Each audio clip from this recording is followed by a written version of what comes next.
How's it going, everyone? My name is Dan, but you can call me Malone, and Joe Biden just signed an executive order on cryptocurrencies. Now, this is something that we've expected for quite a while, but we only knew for certain when Janet Yellen's comments were leaked on the Treasury Department's website on Tuesday. There's been lots of talk lately about crypto regulation and the need for greater oversight by regulators. Some commentators have even called the cryptocurrency markets the Wild West of finance. Depending on what side of the aisle you're on, crypto regulation can be seen as both a good thing and a bad thing. But one thing is clear. Biden's executive order has started the clock for figuring out the future of cryptocurrencies. In this video, I'm going to break down the executive order, what it says, and most importantly, what it could likely mean for the future of cryptocurrencies. Before we jump in, if I could ask that you take just 2 seconds out of your day to leave a like, and if you do find this video helpful and want to see more like it in the future, then don't forget to subscribe to the channel. And let me know, what are your thoughts on Biden's executive order? Okay, so first things first, what even is an executive order? An executive order is an order by the President of the United States which directs agencies of the government to either do something or to refrain from doing something. Executive orders are not the same as laws, and Congress does not need to approve them. However, the actions to be performed under the order are mandatory. Biden's executive order on cryptocurrencies has set a 180-day deadline for the publication of a number of reports discussing the future of money and the role that cryptocurrencies will play in that future. What's interesting is that the findings of these reports will likely influence the future of government policies around crypto. Because of that, we could see a change in crypto regulation before the end of 2022. Specifically, Biden wants the Justice Department, the Treasury, and others to study the implications of creating a central bank digital currency, or CBDC. Earlier this year, the Federal Reserve looked at the costs and benefits of a government-issued digital currency, which is what the CBDC would be. But the Fed decided not to proceed any further until they had the support of the White House. Depending on the outcome of these reports, they might get that blessing. One of the biggest issues with cryptocurrencies is that they're extremely volatile. It's not unusual to see double-digit percentage moves in the price of cryptocurrencies over a short period of time. A CBDC will be different, as it would essentially act as a digital form of money which is issued and backed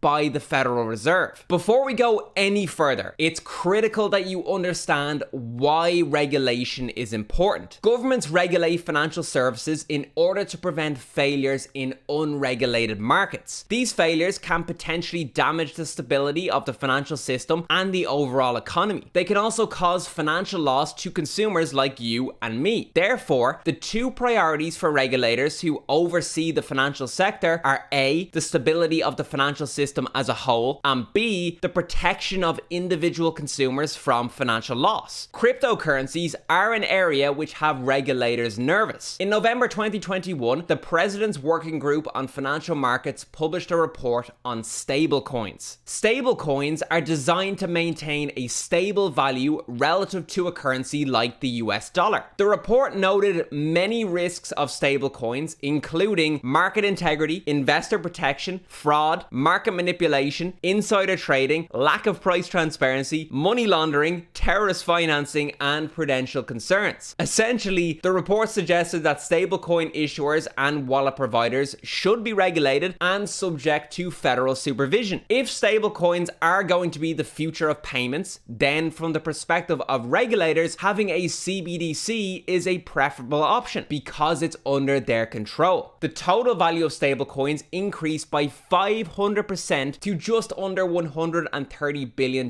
between October 2020 and October 2021. Biden's executive order is essentially building on the work already performed by the President's Working Group, the Fed, and other bodies. It's very important to be clear that no new regulations have been introduced with this order. The reaction to the order has been largely positive, and the crypto market responded well when Yellen's comments were leaked on Tuesday. That's because the focus of the order is not to introduce any unrealistic regulations which will topple crypto, but rather it's about striking the balance between innovation and customer protection. This has always been a challenge faced by financial regulators around the world, striking a balance between fostering new innovations and furthering the progression of the financial services industry while also protecting consumers against financial foul play. 40 million Americans, representing 16% of the total population, have invested in crypto. Clearly, this technology is something that the people want. Therefore, if the current financial system is not meeting the needs of customers, then something has to change. That change could come in the form of a CBDC. The executive order focuses on 6 key areas: consumer and investor protection, financial stability, illicit activity, US competitiveness, financial inclusion, and responsible innovation. Assessments will be performed in each of these areas with respect to digital assets. We can see that the executive order is directing the Treasury Department to develop policy recommendations to address the implications of the growing digital asset sector, as well as encouraging regulators to ensure sufficient oversight and safeguard against any systemic financial risk posed by digital assets. This is a very clear indication that crypto regulation is on the way. In fact, it explicitly notes that appropriate policy recommendations should be developed to address any gaps in the current regulatory environment. Naturally, there are pros and cons to crypto regulation. On the one hand, it's believed that regulation will bring more stability to the crypto market, which is good for investors. Regulation also brings protection to both individual consumers and the wider financial system as a whole. On the other hand, as the saying goes, regulation stifles innovation. By introducing compliance rules and federal oversight, the speed at which new technologies and innovations can be developed is reduced. In theory, the realms of possibility are also limited by regulation. Plus, in a sense, a regulated crypto environment goes against the spirit of crypto itself, with decentralization being an utmost priority. However, the biggest players in crypto are not opposed to regulation, provided it's good regulation. Last year, Coinbase published its suggestions for the future of crypto regulation, breaking it down into 4 major pillars. Number 1, creating a new framework for regulating digital assets that is separate from that which applies to the traditional financial system. Number 2, giving the responsibility of regulation to a new single federal authority. Number 3, protecting consumers from fraud and market manipulation and increasing transparency. And number 4, promoting fair competition and interoperability between products. There's a decent amount of crossover between the suggestions put forward by Coinbase and the executive order signed by Biden, indicating that on some level, the various players are on the same page. What you need to remember is that the US wants to remain a leader in both technology and global finance. If digital assets are the future of finance, then it's in their best interest to help foster innovation. This is clearly called out in the executive order. Web 3.0 is quickly gathering momentum, and the next generation of unicorn companies will be born out of innovations centered around the 3.0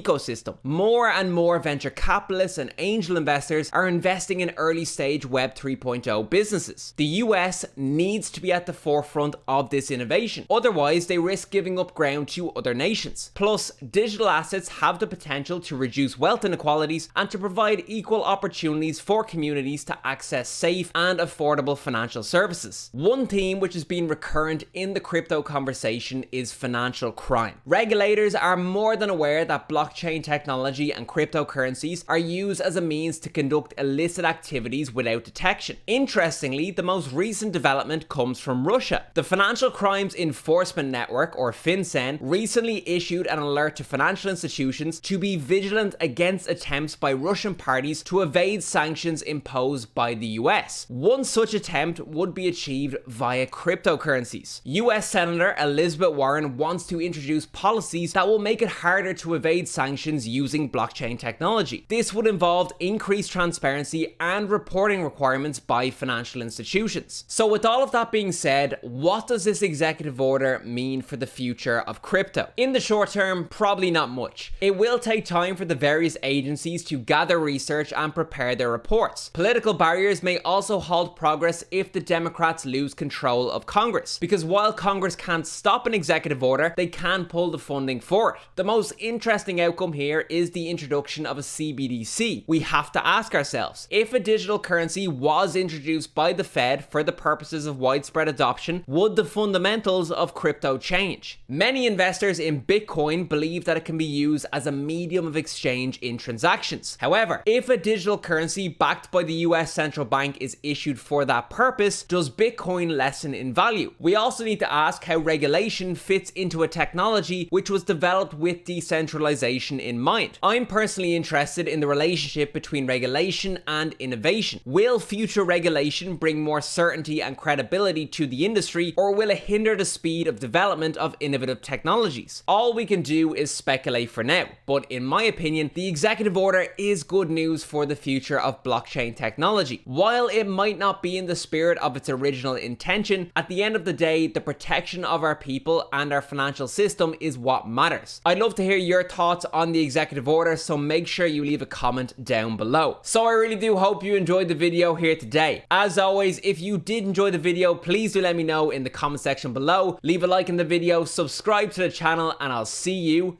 in the next one. Cheers.